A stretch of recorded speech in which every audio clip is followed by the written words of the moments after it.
How the Ford Explorer killed the greatest supercar you've never seen. The crime wasn't just a cancellation, it was a betrayal of Ford's racing DNA.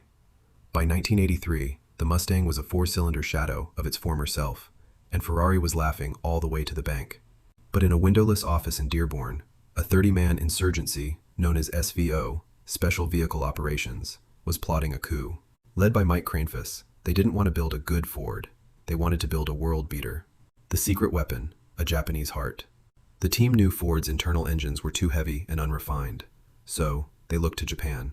They secured the Yamaha-designed 3.0-liter SHO V6.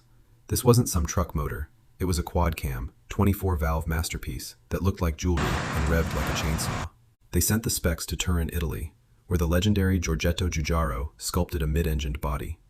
The result was the Maya 2 ES, a car with a sheer Germanic profile and a stance that made the contemporary Ferrari 308 look dated.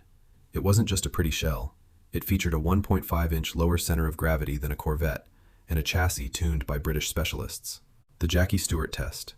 In September 1985, Ford's ultimate gatekeeper, F1 legend Jackie Stewart, strapped into the prototype. The suits hoped he'd find it unrefined.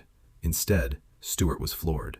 On the rough, broken pavement of American test tracks, the GN34 glided where the Porsche 944 bounced and the Corvette shimmied.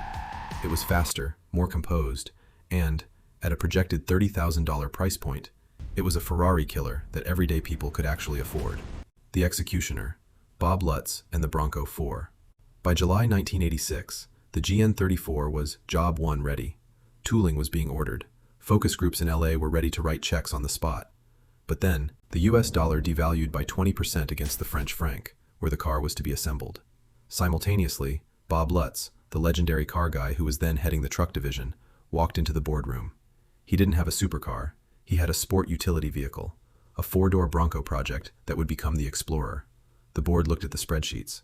GN34, high risk, 20,000 units a year, thin margins, pure prestige. Explorer, low risk, 300,000 units a year, massive profit, the future of the American driveway. They chose the money. The GN34 program was decapitated in a single afternoon. The dream of a mid-engined Ford was buried for 20 years, sacrificed so that the world could have the SUV.